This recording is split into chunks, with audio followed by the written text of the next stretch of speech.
யாரை சார்ந்திருக்கிறேன்? Praise the Lord. நானே திராட்சை செடி, நீங்கள் அதன் கொடிகள். ஒருவர் என்னுடனும் நான் அவருடனும் இணைந்திருந்தால் அவர் மிகுந்த கனி தருவார். என்னை விட்டு பிரிந்து உங்களால் எதுவும் செய்ய இயலாது என்று யோவான் எழுதிய நற்செய்தி 15ஆம் அதிகாரம் 5ஆம் இறைவார்த்தையில் நம் அன்பர் இயேசு இவ்வாறு கூறுவதை பார்க்கிறோம். என்னை விட்டு பிரிந்து உங்களால் எதுவும் செய்ய முடியாது என்று அவர் கூறிய வார்த்தைகள் மிகவும் வல்லமையான வார்த்தைகள். உடனே ஒரு கேள்வி எழும். இயேசுவை ஏற்றுக்கொள்ளாத மக்கள் எவ்வளவோ பேர் எவ்வளவோ காரியங்களை வெற்றிகரமாக செய்கிறார்களே, அப்படியென்றால் எப்படி இயேசு சொன்னது சரியாகும் என்று அநேகர் கேட்கலாம். இயேசு சொன்னது இவ்வுலகத்தின் கனிகள் என்று அழைக்கப்படக்கூடிய செல்வம், புகழ், பதவிகளை பற்றி அல்ல, மாறாக நிரந்தரமான ஆவிக்குரிய வாழ்வின் கனிகள் பற்றி. ஆம், அவருடன் ஒவ்வொரு நாள் ஜெபத்திலும் வேதம் வாசிப்பதிலும் நாம் நிலைத்திருந்து அவரோடு ஞாயிற்றுக்கிழமைகளில் மட்டும் ஐக்கியம் கொள்ளாமல் எப்பொழுதும் அவரோடு கைகோர்த்து நடப்பவர்களாக நாம் இருந்தோம் என்றால் நிச்சயம் ஆவிக்குரிய கனிகளை கலாத்தியர் 5:22 மற்றும் 23 கொடுக்க முடியும். இவ்வகை கனிகள் தான் ஆண்டவர் விரும்பும் கனிகள். இப்படி கனி தரும் வாழ்வு நாம் அவரில் நிலைத்திருந்தால்தான் கிடைக்கும் என்பது விவிலிய உண்மை. அன்பானவர்களே, நமக்கிருக்கும் அறிவு, திறமைகளை வைத்து நம் வாழ்க்கையில் எவ்வளவோ காரியங்களை சாதிக்க வேண்டுமென முயற்சிக்கிறோம். அதில் வெற்றி பெறுபவர்கள் அநேகர்.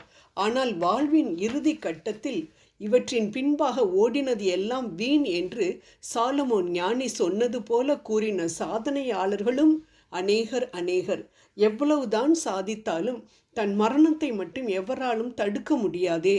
பின் அறிவுக்கும் திறமைக்கும் என்ன மதிப்பு இருக்கிறது? இயேசுவை மையப்படுத்தாத, இயேசுவின் மூலமாக வராத எந்த சாதனையும் ஒரு பூஜ்யம்தான், தற்காலிகமானதுதான்.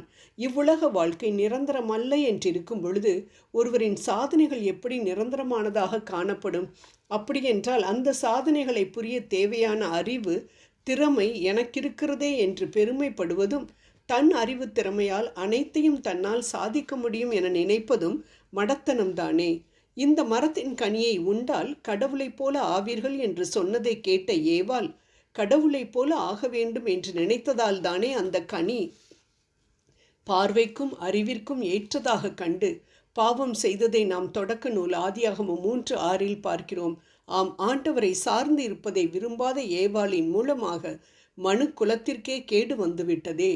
அதே போல்தான் பலம் வாய்ந்த எரிக்கோவை வென்ற இஸ்ரவேலர் எரிக்கோவின் மேலான வெற்றி ஆண்டவர் கொடுத்தது என்று நினைக்காமல் ஏதோ தங்களது இராணுவ பலத்தினால் கிடைத்தது அது. அதனால் ஆயி என்ற மிக சிறிய பட்டணத்தை பிடிக்க கொஞ்ச பேர் மட்டும் போதும் என்று நினைத்த பொழுது கிடைத்தது வெற்றி அல்ல, படுதோல்வி. யோசுவா 7:3. அதேபோல் கடவுள் நினைத்தால் கூட இந்த கப்பலை மூழ்கடிக்க முடியாது என்று பெருமையாக பேசப்பட்ட டைட்டானிக் கப்பல் வெயில் அடித்தால் உருகி போகக்கூடிய ஐஸ் கட்டி பாறையின் மேல் மோதி உடைந்தது நம் அனைவருக்கும் தெரியுமே. ஆம், என்று நான், என் படிப்பு, என் திறமை, என் பதவி என்று இவ்வுலக கனிகளின் மேல் ஆசை வைத்து ஆண்டவரின் மேலுள்ள கண்களை எடுத்து நம்மேல் வைக்கின்றோமோ அன்றே அழிவை நோக்கி செல்கிறோம் என்பதுதான் உண்மை.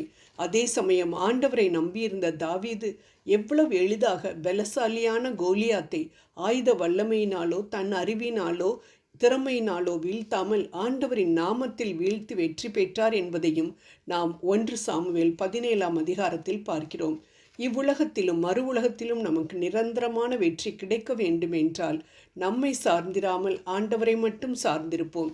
அதற்காக நாம் மனித முயற்சிகளை எடுக்கக்கூடாது என்று ஆண்டவர் சொல்லவில்லை.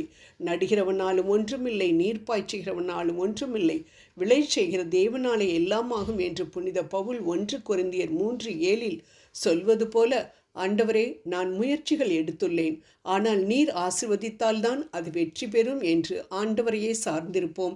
நிச்சயம் வெற்றி பெறுவோம். ஜெபம் செய்வோம். வெற்றி வேந்தனே, அன்பு தெய்வமே, நாங்கள் எங்கள் அறிவு, பதவி, பட்டம், செல்வம் போன்றவைகளின் மேல் நம்பிக்கை வைக்காமல் அனைத்திற்கும் உம்மையே சார்ந்திருக்க தேவையான கிருபையை தர வேண்டுகிறேன். ஆமேன்.